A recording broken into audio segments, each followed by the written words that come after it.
इसे global warming का असर कहें या फिर बदलता हुआ मौसम। जम्मू कश्मीर में बीते कई दिनों से लगातार बारिश हो रही थी। इसके अलावा गुलमर्ग समेत कई इलाकों में बर्फबारी तक हुई थी। लेकिन अब जम्मू कश्मीर स्थित रामबन में एक तबाही आई है। रामबन के धर्मकुंड में रविवार की सुबह अचानक बाढ़ जैसे हालात देखे गए। कहा जा रहा है कि इलाके में बादल फट गया, जिससे अफरा तफरी मच गई और इस अचानक आई बाढ़ ने 3 लोगों की जान ले ली है, जबकि कई लोग लापता बताए जा रहे हैं। इसके अलावा कई घर क्षतिग्रस्त हो गए हैं। पूरा मलबा सड़क पर आ चुका है और कई लोग अपने घरों में फंसे हुए हैं, जिनको बचाने के लिए बड़े स्तर पर रेस्क्यू ऑपरेशन शुरू कर दिया गया है। दरअसल हुआ यूं कि रविवार की सुबह पौ फटते ही जम्मू कश्मीर के रामबन में तेज बारिश और ओलावृष्टि शुरू हो गई, जिससे कम से कम 30 से ज्यादा घर धराशायी हो गए।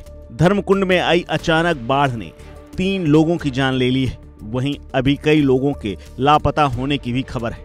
जानकारी के मुताबिक तेज बारिश के बाद कई जगह भूस्खलन हुआ, पहाड़ दरक गए और अचानक बादल फटने से तबाही आ गई।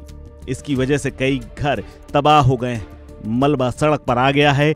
इसके अलावा 2 बच्चों की भी जान जाने की खबर है। बाढ़ और कीचड़ की वजह से राष्ट्रीय राजमार्ग श्रीनगर कई जगह बंद पड़ा है। रामबन के जिला कमिश्नर बसीरुल हक चौधरी ने इस बारे में कहा है कि सेरी चंबा गांव में घर गिरने की वजह से 2 बच्चों की मौत की खबर सामने आई। 10 घर पूरी तरह से धराशायी हो गए। उन्होंने ये भी कहा है कि करीब रात 1 बजे तेज बारिश और ओलावृष्टि शुरू हुई। बारिश इतनी ज्यादा तेज थी कि भूस्खलन होने लगा और धर्मकुंड में बाढ़ जैसी स्थिति पैदा हो गई। कम से कम 45 परिवारों को सुरक्षित स्थानों में शिफ्ट किया गया है। तेज बारिश की वजह से रामबन कस्बा, बनिहाल, खारी, बटोटे, धर्मकुंड और शेरी चंबा में भीषण तबाही हुई है। जानकारी के मुताबिक इन इलाकों में अब भी तेज बारिश जारी है। लोगों को सुरक्षित स्थानों में पहुंचाया गया है। स्कूलों में भी रुकने और खाने की व्यवस्था की जा रही है। इसके अलावा कमिश्नर ने कहा कि पुलिस के साथ SDRF की कई टीमें यहां पर तैनात कर दी गई। जम्मू कश्मीर हाईवे पर भूस्खलन की वजह से आवाजाही फिलहाल रुकी हुई है। कई जगहों पर बड़े बड़े पत्थर भी गिरे। जानकारी ये भी है कि हाईवे कई जगह पर बह गया है। वहीं कार, ट्रक और अन्य वाहन भी रोक दिए गए हैं।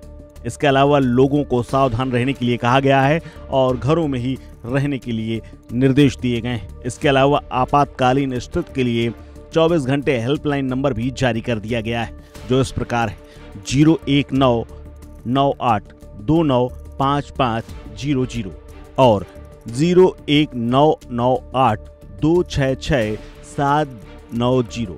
फिलहाल इस खबर में इतना ही। अपडेट्स के लिए बने रहिए वन इंडिया हिंदी के साथ।